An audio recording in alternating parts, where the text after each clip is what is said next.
Chers frères et sœurs, chers amis, on m'a demandé de vous parler du temps de l'Avent, comment entrer dans le temps de l'Avent avec de bonnes dispositions, bien profiter de ce temps. Nous sommes invités à veiller, comme Jésus nous le demande dans l'Évangile de ce premier dimanche de l'Avent. Les saints sont aussi des grands veilleurs et ils orientent notre regard vers la venue du Christ.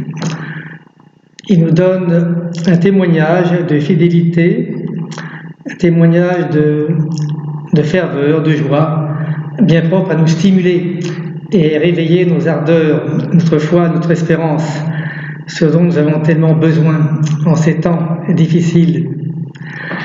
Je vais vous parler de Sainte Thérèse de l'Enfant Jésus, qui est vraiment un messager de Christ, messager de l'amour miséricordieux, et qui a tant de choses à nous dire aujourd'hui.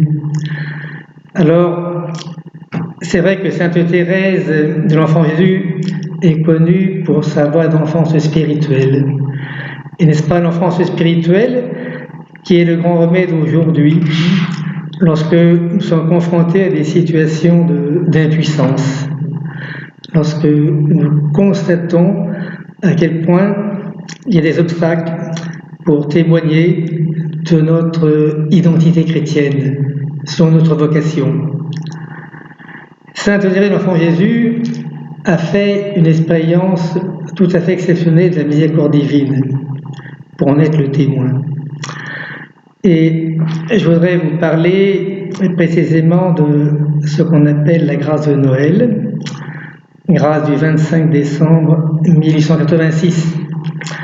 Alors que Thérèse va avoir 14 ans, dans quelques jours, le 2 janvier. Cette grâce de Noël, Thérèse la raconte dans l'histoire d'une âme, que certainement beaucoup d'entre vous ont lu. Et ce récit, à la fois très émouvant, nous donne les clés pour comprendre ce qui s'est passé dans l'âme de Thérèse et pour adopter une attitude juste lorsque nous-mêmes nous sommes plongés dans les ténèbres. Thérèse part de la nuit de son âme, cette nuit de Noël qui n'est pas très joyeuse. Alors, situons cette expérience, situons cette grâce tout à fait exceptionnelle. Thérèse vit avec son père, son papa, M. Louis Martin, et ses deux sœurs, Léonie et Céline, dans la maison des Buissonnets à Lisieux. Donc la famille s'est bien réduite, puisqu'il y a déjà deux sœurs qui sont entrées au Carmel de Lisieux. Et Thérèse, qui a déjà perdu sa mère à l'âge de 4 ans, se sent abandonnée, elle se sent désemparée, sans aucun appui humain. Alors bien sûr, elle se confie à ses frères et sœurs qui sont déjà au ciel, on mourait facilement en bas âge à l'époque, et il y trouve la paix. Mais il n'empêche que tout donne l'impression que Thérèse n'a pas de ressources.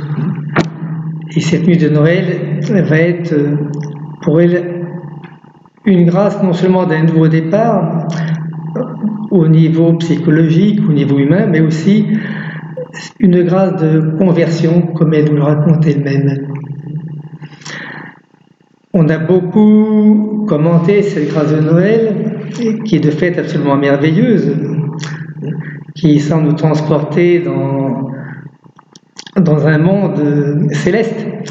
Mais il faut laisser la parole à Thérèse elle-même. Or, Thérèse nous dit que durant cette nuit de Noël, elle a communié lors de la messe de minuit. Elle a reçu donc le sacrement de l'Eucharistie, le Dieu fort et puissant qui est venu à la rencontre de sa faiblesse. De même que dans la nuit de Noël, le Verbe de Dieu s'est fait chair, il assumait la pauvreté, l'humilité, la condition humaine. Eh bien, Thérèse a été comme investie de la force de Dieu.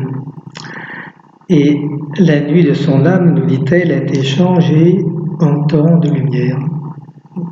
Il s'est passé quelque chose de tout à fait extraordinaire, comme une refonte de son âme, de sa psychologie profonde.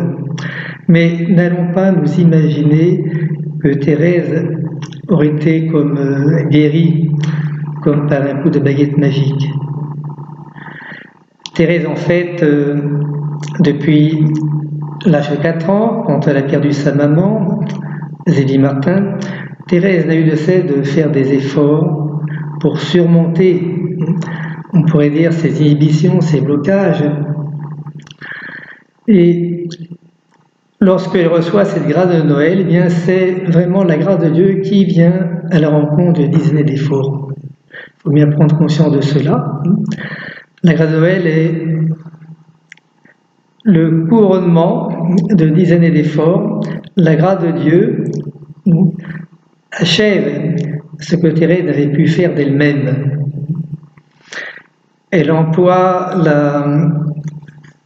la belle image qui est d'ailleurs dans l'Évangile, qu'on trouve dans Saint Luc. Les apôtres, ceux qui sont appelés à être apôtres, ont jeté leurs filets durant la nuit, ils ont pêché toute la nuit sans rien prendre. Et Jésus vient à leur rencontre le matin, il leur dit « Jetez vos filets donc, à tel endroit » et c'est la pêche miraculeuse. Eh bien, Thérèse dit que le Seigneur est encore plus miséricordieux pour elle que pour les apôtres. C'est lui-même qui a jeté le filet. Et de cela, elle en a bien conscience. Quand elle rédige le récit de cette grâce, bien des années après, mettons 8 années après. Et Jésus, c'est là vraiment ce qu'il faut retenir de cette grâce de Noël, Jésus fait de Thérèse un apôtre. Il lui donne le goût de s'oublier pour faire plaisir. La charité entra dans mon cœur. Voilà la grande grâce de Noël. Une grâce offerte à tout le monde d'ailleurs. Elle est offerte à tout le monde, cette grâce de Noël, dans le sacrement de l'Eucharistie. Il n'y a pas à chercher des choses merveilleuses. La merveille, c'est justement cette grâce qui nous est donnée. Lorsque le Dieu fort et puissant, eh bien c'est anéanti, comme dit saint Paul, dans l'hostie consacrée. Ce signe si humble, si pauvre, mais qui nous donne tout l'amour de Dieu. Alors Thérèse résume donc cette nuit, à savoir que Jésus a changé la nuit de son âme en torrent de lumière. Cette lumière, c'est la charité. Charité qui va se traduire pour elle par un grand souci des pécheurs, par le zèle apostolique. Alors, Thérèse a fait une deuxième expérience de la miséricorde divine, à savoir qu'elle est appelée à être vraiment le témoin, la messagère de l'amour miséricordieux. Et une occasion magnifique, si l'on peut dire, lui est offerte. L'autorité parle d'un bandit absolument, on pourrait dire, répugnant, Pranzini, qui, dans la nuit du 17 mars 1887, donc ça fait à peine 3 mois après la grâce de Noël, commet un triple assassinat horrible à Paris. C'est quelque chose d'indescriptible, le sang coule partout. Et l'opinion publique se déchaîne contre cet homme de 31 ans, un aventurier, on peut dire un bandit international, qu'on qualifie dans la bonne presse catholique de gredin, de monstre, tout ce qu'on peut imaginer. Or, Thérèse, par une intuition, mais on peut dire par une motion de l'Esprit Saint, considère cet homme eh bien, comme son enfant. Elle se sent un peu la prie pour lui, elle fait dire une messe, elle met sa sœur Céline dans la confidence et surtout elle offre le sacrifice du Christ. Elle se rend compte que ses prières à elle, c'est pas grand-chose, mais elle s'unit à l'offrande du Christ pour le salut du monde, pour les pécheurs. Et contre toute attente, Pranzini, qui a refusé les services de l'aumônier qui lui proposait de se confesser. Panzini, au moment de monter sur l'échafaud, d'une manière très impulsive, insistante, demande à l'aumônier « Passez-moi le crucifix, passez-moi le crucifix ». Et il embrasse par 2 fois le crucifix. Il embrasse par 2 fois les saintes plaies de Jésus qui s'était révélé à la petite Thérèse un dimanche du mois de juillet 1887. Lorsque dans le journal La Croix, que Thérèse lit plus ou moins en cachette à la maison des Buissonnets, lorsque Thérèse donc lit le récit de la mort de Fanzini, elle en pleure de joie. Elle en pleure de joie. Ce sont des larmes de joie. Ce ne sont plus des larmes d'une enfant, mais d'une adolescente larmoyante qui pleure pour un oui, pour un autre. Ce sont des larmes de joie et elle se rend compte que sa mission, ça sera de prier pour la conversion des pécheurs. D'ailleurs, on en fait tous partie. Cette affaire de Panzini n'est pas un simple fait divers, c'est quand même une affaire qui a remué la France entière et qui a eu même un écho à l'étranger. On voit Thérèse qui est associée à une grande affaire criminelle, peut-être la plus grande affaire criminelle de son époque, signe éclatant de sa vocation. Mais Thérèse ne va pas en rester là. Elle nous dit, elle nous fait cette confidence qu'à l'époque, dans sa 15e année, elle ne se rend pas compte qu'il faudra un jour prier pour les prêtres. Et c'est vrai que Thérèse, qui est rentrée au Carmel de Lisieux, à l'âge de 15 ans et 3 mois, mais Thérèse aura pour mission de prier pour les prêtres. Sainte Thérèse d'Avila a réformé le Carmel au XVIe siècle et elle donnait ce but, cette consigne à ses sœurs, à ses filles, il faut prier pour les prêtres. Or à l'époque, Thérèse, très innocente, qui n'a pas eu trop de contact avec le clergé, s'imagine que les âmes des prêtres sont pures comme le cristal. Et elles devraient l'être. Or Thérèse, au cours d'un pèlerinage à Rome, l'année qui précède son entrée au Carmel de Lisieux, elle va découvrir le monde des prêtres, avec ses petits côtés, ses petits travers, ses petites mesquineries. Et elle comprendra à quel point il est urgent de prier pour les prêtres, et ça n'a pas changé aujourd'hui, évidemment. Donc prions pour les prêtres avec Thérèse. Lorsque Thérèse donc, entre au Carmel de Lisieux, après bien des batailles, il lui a fallu soulever des montagnes, mais il y a quand même l'appel impérieux de la vocation. L'appel vraiment impérieux de la vocation. Il ne faut pas prendre l'entrée de Thérèse au Carmel de Lisieux comme une fantaisie de jeune adolescente. Et ce n'était pas pour retrouver sa consoeur Pauline qu'elle est rentrée au Carmel. Donc Thérèse, et ça arrive pour bien des personnes, Thérèse avait la certitude de l'appel divin. Lui aurait-il fallu traverser les flammes, elle aurait tout fait pour entrer au Carmel de Lisieux. Et les portes s'ouvrent. Alors Thérèse donc entre dans ce milieu du Carmel, où il a quand même déjà, mettons, 2 sœurs, 2 grandes sœurs, il y a toute une communauté, je dirais très bigarrée, avec ses qualités, ses défauts, milieu d'origine très divers, tempérament très divers, comme il se doit d'une communauté religieuse, et Thérèse va assumer sa vocation à la sainteté dans ce milieu. Un milieu qui, j'insiste bien là-dessus, n'est pas forcément un milieu préservé. Oui, un milieu cloîtré, comme un Carmel, est un milieu de cette manière où tout est organisé pour la vie contemplative, selon les désirs de Sainte Thérèse d'Avila. Mais il ne faudrait pas imaginer une cloison trop étanche entre le Carmel à l'intérieur et l'extérieur. C'est sur le même tempérament humain, avec les faiblesses du cœur humain et aussi sa grandeur qui se réveille dans le quotidien de la vie au Carmel.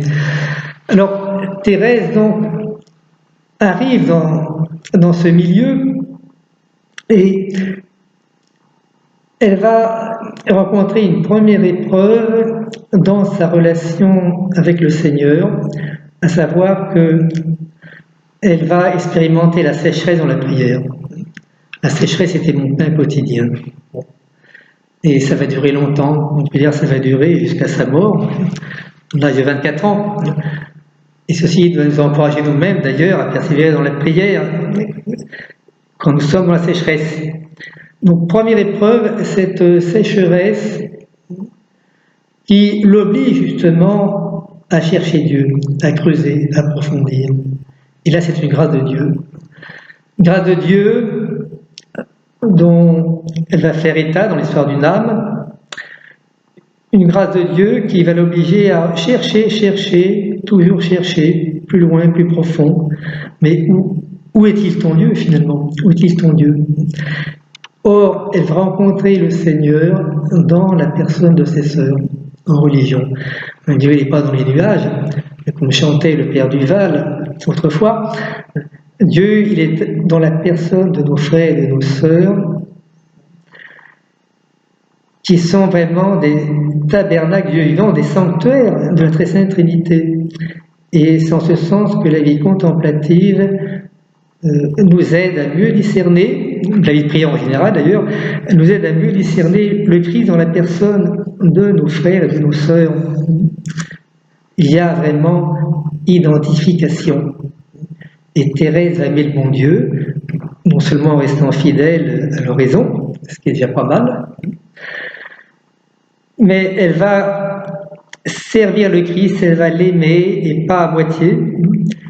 Elle va manifester toute sa tendresse pour Jésus en aimant en vérité ses sœurs du Carmel de Lisieux qu'elle n'a pas choisies mais qu'elle choisira tous les jours, comme le Christ qui vient à sa rencontre. L'avant, c'est le Christ qui vient à notre rencontre, mais il vient à notre rencontre à travers les hommes et les femmes que nous rencontrons précisément. Dans sa relation avec Dieu, ce qui est une autre difficulté, c'est précisément cette vie de foi qu'il faut assumer. On connaît tout cela d'ailleurs. La vie de foi, c'est pas facile tous les jours. Or, Thérèse se pose des questions existentielles, des questions graves. Est-ce que le bon Dieu m'aime? Qu'est-ce qui me prouve que le bon Dieu m'aime? Est-ce qu'il y a un ciel? Ça, c'est encore plus grave. Tout l'élan de Thérèse est tendu vers le ciel qui est vraiment le but de sa vie. Elle souhaite mourir jeune, non pas par fuite du monde, mais parce qu'elles se sont appelées à vivre de la vie du ciel qui est pour elle la vie de famille. La famille des enfants de Dieu, dans la gloire du ciel. Où il retrouvera d'ailleurs son papa, sa maman, et puis les 4 petits frères et sœurs qui l'ont précédé au ciel. Donc ces questions-là, c'est des questions lourdes, pourrait-on dire. Et la providence divine ne va pas abandonner Thérèse. Elle va rencontrer providentiellement un père franciscain venu pour prêcher la retraite au Carmel de Lisieux, auquel elle va pouvoir ouvrir son âme au confessionnal pendant la retraite. Et en fait, c'est le Père lui-même qui lit comme dans son âme. Cette rencontre, cette confession sera décisive pour Thérèse. Elle peut se lancer maintenant à pleine voile sur les flots de la confiance et de l'amour, alors qu'elle était du ses manières paralysée. Elle était retenue par l'ambiance de son époque. On imaginait volontiers le Seigneur comme le juge, ce qu'il est. Il est le juge, mais il n'est pas que cela. La justice de Dieu est aussi miséricorde. Elle est inséparablement miséricorde. Et Thérèse, dans cette ambiance très, on peut dire un peu mortifère, sachant qu'il y a quand même d'excellentes religieuses au Carmel de Lisieux. Donc Thérèse, dans cette ambiance, se sentait freinée dans ses élans. Et voilà que ce Père la libère. Et si elle déclare dans l'histoire d'une âme qu'à partir de la grâce de Noël, elle fait comme une course de géants, c'était par étapes. Le Grâce de Noël, ça a été une étape extrêmement importante, mais il y a eu d'autres étapes qui ont jalonné le chemin de foi de Thérèse. La grâce de Dieu s'insinue et vient prendre en compte dans le temps. Nous ne pouvons pas devancer lors de la grâce divine, mais nous pouvons prier pour qu'elle se manifeste dans notre vie, aussi prier pour que nous soyons capables d'y répondre. Thérèse donc continue à chercher comment parvenir à la sainteté dans son milieu du Carmel. Sa sœur Céline, qui est restée dans le monde, comme on dit, auprès du Père, Monsieur Martin, qui est paralysé, qui a perdu une bonne partie de ses facultés mentales, sa sœur Céline aussi a bien besoin d'être encouragée. Et une correspondance s'établit entre Thérèse et Céline, qui permet à Thérèse d'exprimer sa pensée, exprimer ses intuitions. Et nous voyons que Thérèse cherche finalement des lumières dans la parole de Dieu, ce que nous devrions d'ailleurs tous faire.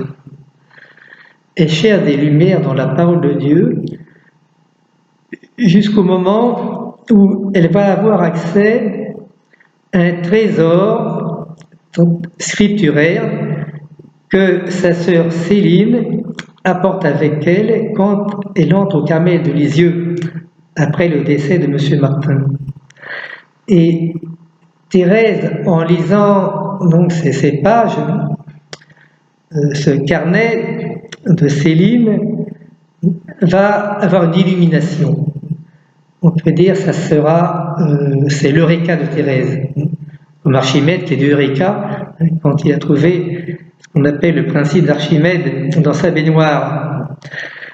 Eh bien, Thérèse lit les écrits de sagesse et elle entend au plus profond du cœur l'appel éternel de la sagesse. Si quelqu'un est tout petit, qu'il vienne à moi. Chapitre 9e du livre des Proverbes. Si quelqu'un est tout petit, qu'il vienne à moi.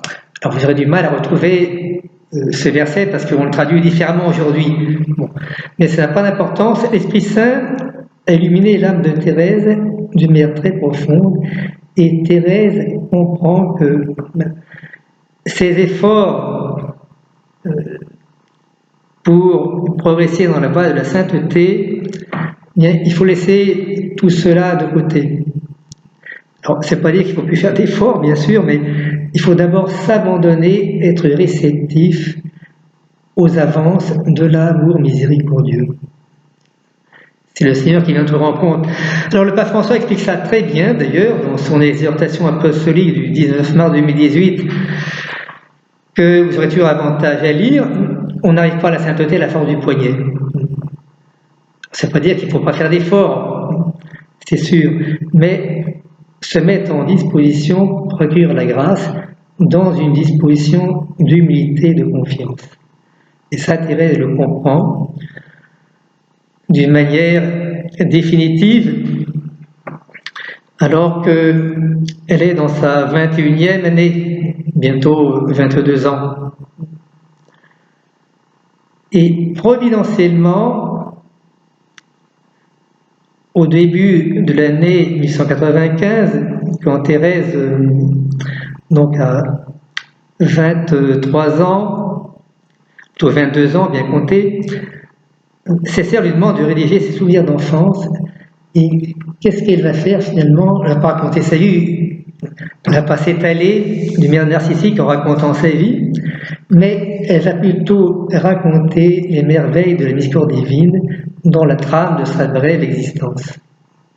Et ça va donner ce livre magnifique qui s'appelle l'Histoire d'une âme, qu'on ne se lasse jamais de redire, parce qu'il est inépuisable. C'est une parole de Dieu, un écho de la parole de Dieu, et donc inépuisable.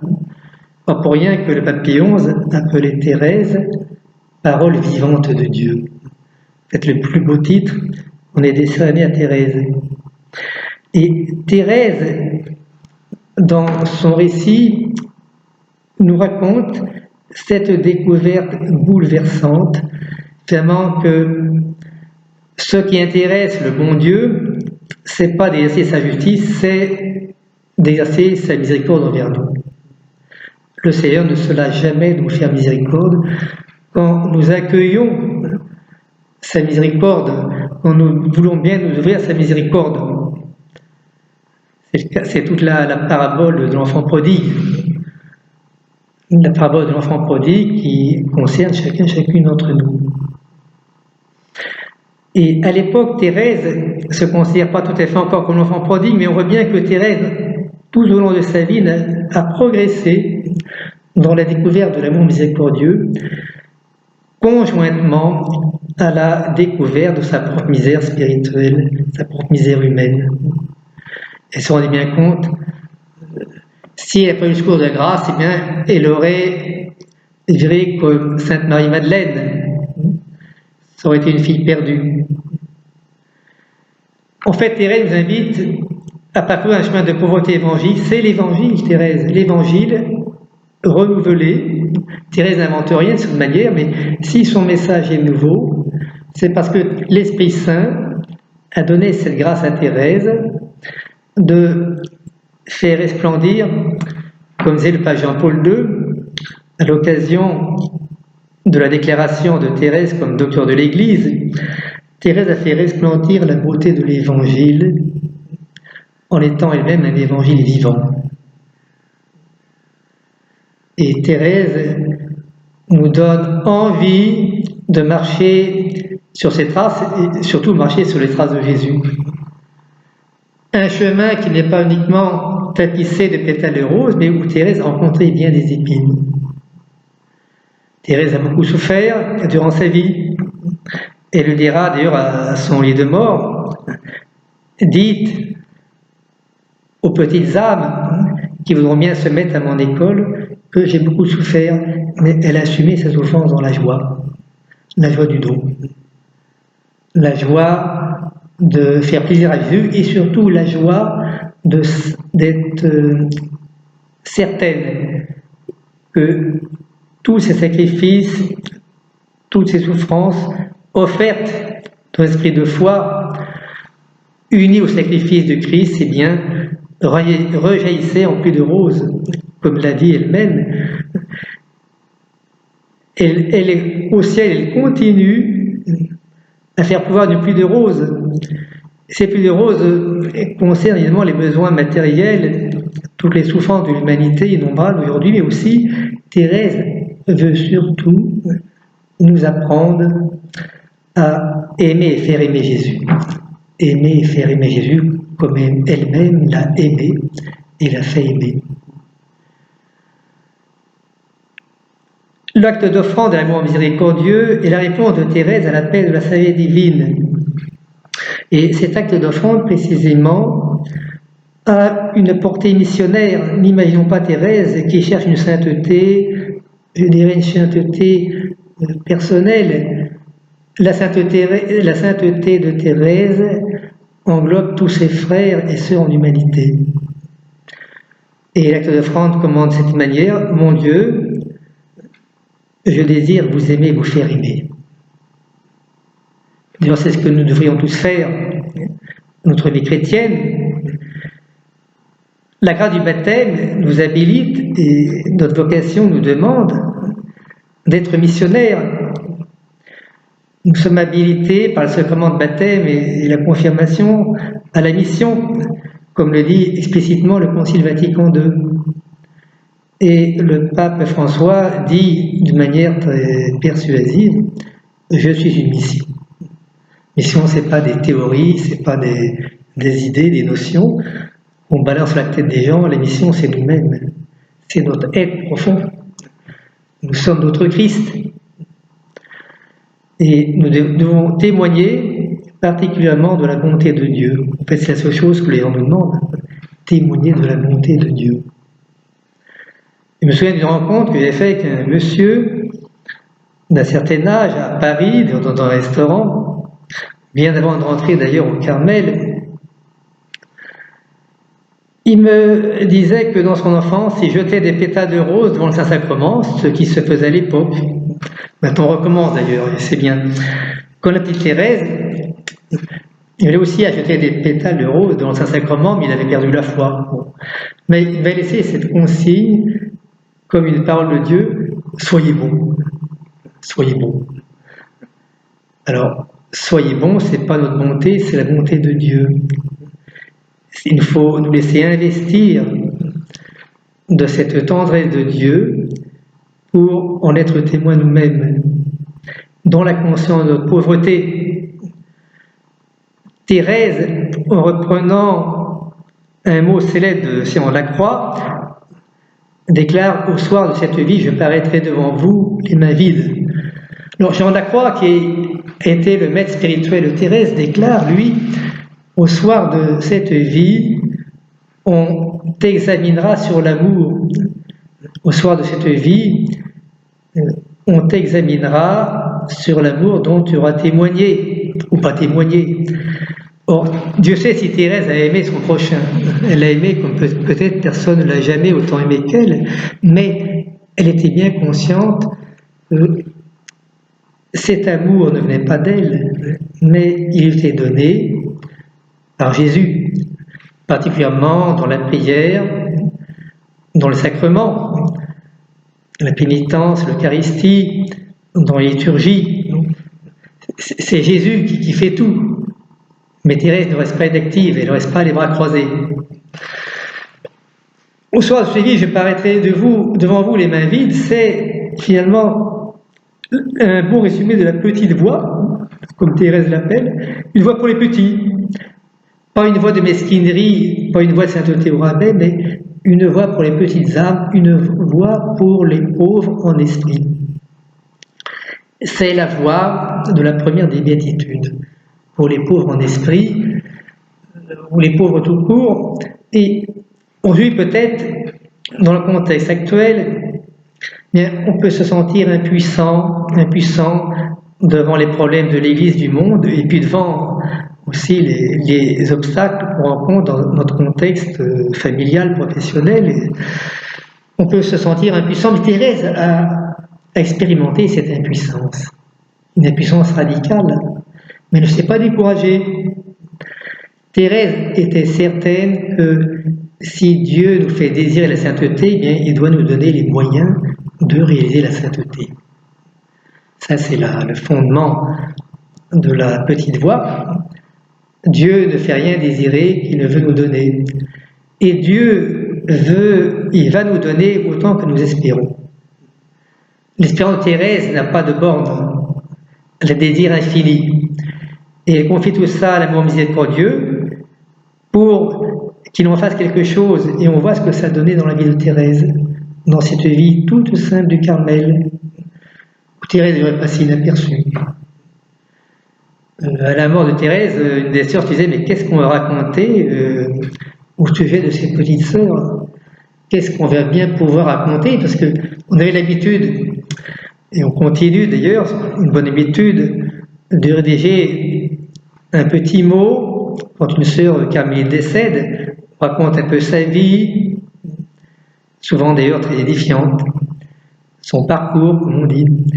On raconte ses qualités, et aussi ses petits travers, avec une pointe d'humour. Alors, ça sera la même chose pour Thérèse, bien sûr, mais qu'est-ce qu'on va raconter? Eh bien, en fait, la notice nécrologique de Thérèse, ça sera l'histoire d'une âme précisément, que des millions de gens ont lu, continuent de lire dans le monde, et qu'on ne se lasse pas de lire et de relire.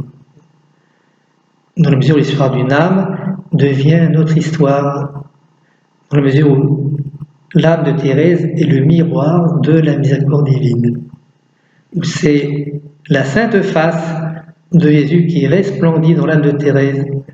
N'oublions pas que Thérèse, quand elle a pris l'habit, s'est appelée Thérèse de l'Enfant Jésus de la Sainte Face. Donc n'infantilisons pas Thérèse. Thérèse est une vaillante, une guerrière. Thérèse a puisé sa consolation, sa force, son énergie dans la contemplation de la Sainte Face. Il est impensable d'imaginer que Thérèse ait pu se complaire dans une contemplation beate de l'enfant Jésus et s'est livrée au Christ en croix.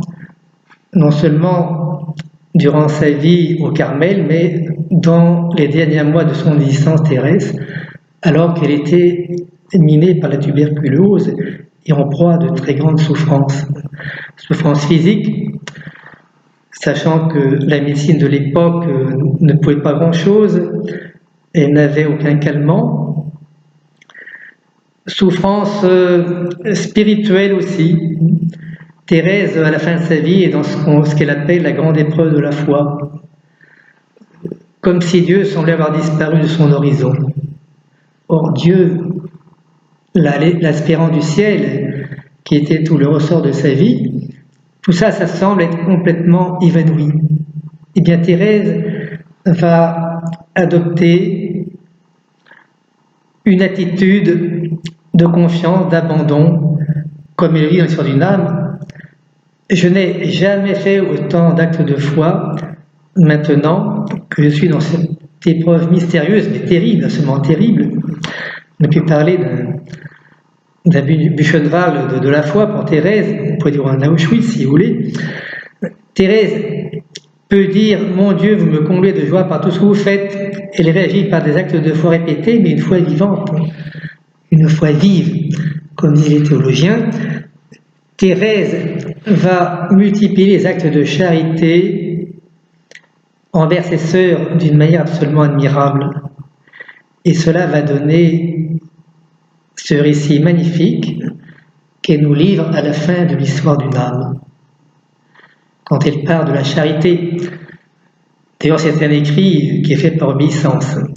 Thérèse aurait pu s'en dispenser, vu son état de faiblesse extrême, mais elle écrit par obéissance et nous dit-elle, elle continue par écrire, elle fait son devoir d'obéissance. Et cela nous vaut des pages magnifiques que certains ont qualifiées de géniales. Le génie de Thérèse, c'est la grâce d'une illumination charismatique qui fait d'elle un docteur de l'Église, un docteur de l'amour. Jean-Paul II, Saint Jean-Paul II, en 1997, quand il a déclaré Thérèse docteur de l'Église, a publié un document qui s'appelle la science de l'amour divin. La science de l'amour divin qui n'est pas une théorie. Je crois qu'on pourrait aussi là se référer au pape François. C'est pas une théorie, c'est une connaissance expérimentale à laquelle nous devons tous aspirer d'ailleurs. Connaissance d'amour dans la grâce de l'Esprit Saint. On peut se référer à Saint Paul. Le pape François dit volontiers qu'il faut toucher la chair de Christ dans la personne de nos frères et de nos sœurs. Ça peut être le cas de malades, ce qu'a fait Thérèse d'ailleurs, près de sœurs handicapées. Ça peut être tout simplement les malades du cœur, les malades de l'âme, innombrables aujourd'hui, peut-être nous-mêmes d'ailleurs.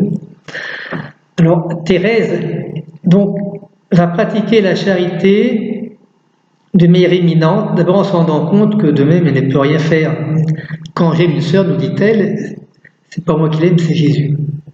Encore faut-il se rendre disponible à l'amour de Jésus, l'amour miséricordieux. Donc Thérèse aime des sœurs qui ne l'aiment pas forcément, c'est la vie religieuse, c'est pareil dans les familles d'ailleurs. Et Thérèse aussi aime des sœurs qu'elle n'aime pas elle-même. Et on va avoir des témoignages absolument extraordinaires, bouleversants, de charité, qui va être proclamé dans le monde entier. Je pense à la bol de la pauvre veuve. Comme vous savez, cette pauvre veuve qui laisse 2 piécettes dans le tronc du temple. Et Jésus dit à ses apôtres qui observent la scène, ce qu'a fait cette pauvre veuve, qui a donné plus que les gens qui mettaient du rhizomone dans le tronc du trésor, ça sera connu dans le monde entier. Donc, lorsque l'évangile sera proclamé. Et c'est pareil pour Thérèse. Nous verrons Thérèse particulièrement qui s'est intéressée à une pauvre sœur infirme, très handicapée, qui ne pouvait plus guère circuler qu'en fauteuil roulant. mais elle est encore aux offices. Alors cette sœur était particulièrement insupportable, peut-être parce qu'elle avait du mal à accepter son handicap, comme on dit, et on la comprend. Donc on redoutait de s'occuper d'elle, mais il fallait bien que quelqu'un s'occupe d'elle. Or il y avait un moment, il y avait un trou, si vous voulez, dans l'emploi du temps de la sœur infirmière, lorsqu'il fallait conduire cette sœur de l'oratoire, à la fin de l'oraison, jusqu'au réfectoire. Et Thérèse s'est infiltrée dans cette brèche, là, avec en prenant sur elle-même, en prenant son courage à deux mains, elle a demandé donc à sa prieure de s'occuper de cette sœur, ce qui était quand même un acte d'audace. Contenter cette sœur, c'était pas facile, il fallait aller, quand on l'accompagnait, ni trop vite, ni trop lentement. Et dans tous les cas, c'était jamais assez vite et jamais assez lentement. Et il fallait donc rester calme. Et donc Thérèse s'occupait de cette sœur. Et la cerise sur le gâteau, si l'on peut dire, sur le plan de la charité, c'est que quand cette sœur était assise à la table du réfectoire, elle a tout de suite vu que cette sœur qui avait les mains complètement perclues de rhumatisme était incapable de couper son pain. Donc Thérèse lui coupait son pain d'une manière très, très délicate, et nous dit-elle, elle lui faisait en partant son plus beau sourire. Son plus beau sourire. Alors, il faut savoir, c'est pas dit dans l'histoire d'une âme, mais on le sait par d'autres témoignages, que lorsque Céline, la sœur de Thérèse, dont j'ai parlé tout à l'heure, celle qui a apporté le carnet de scripturaire, le Carmel de Lisieux, quand Céline est entrée au Carmel, cette sœur de Saint-Pierre lui dit, vous savez, votre petite sœur, elle ira loin. Elle avait été bouleversée par la charité de Thérèse qui fonde toutes ses défenses. Le pape François, qui est un grand dévot de la petite Thérèse, qui entretient une relation vraiment privilégiée avec la petite Thérèse, qui lui envoie des roses à chaque fois qu'il a un problème. Donc le pape François était frappé par ce témoignage que Thérèse donne dans l'histoire d'une âme, où il y a comme une expérience mystique. Un soir, nous dit Thérèse, lorsqu'elle véhiculait cette pauvre infirme dans le noir, un soir, Thérèse entend comme une musique dans le lointain. Le Carmel de Lisieux est proche du centre-ville. Et Thérèse imagine tout de suite un salon bien éclairé, bien chauffé, avec des jeunes filles élégamment vêtues qui échangent des politesses mondaines. Et, nous dit-elle, elle reçoit à ce moment-là une consolation qui fait comprendre que la vraie joie consiste à se mettre au service de nos frères et de nos sœurs. C'est comme une expérience mystique, nous dit le pape François. Et nous dit-elle, 1000 années des joies du monde ne valent pas, mettons, une minute, une seconde, je ne sais plus le terme de Thérèse, mais ça ne vaut pas un moment de cette joie céleste qui nous est donnée quand on pratique la charité. Il me semble que en entrant dans ce temps de l'Avent, bien nous devons être capables de discerner le Christ qui vient à notre rencontre dans la personne des plus pauvres et qui nous donne des signes de sa tendresse, de sa bonté. Lorsque tout semble noir autour de nous, quand l'avenir semble bouché, semble sombre, eh bien, allons à la rencontre du Christ dans la prière, dans l'étude de la parole de Dieu, dans la réception des sacrements et dans le service de nos frères. Nous aurons la joie dans le cœur et nous reprendrons nos chemins de vie chrétienne avec un nouvel élan. Notre joie sera communicative, nous serons vraiment des témoins de la bonté de Dieu, qui est vraiment notre vocation. Et cette joie partagée sera notre grand bonheur. Nous vivrons vraiment cette joie de l'Évangile que le pape François a si bien décrite au début de son ministère sur le trône de Saint-Pierre.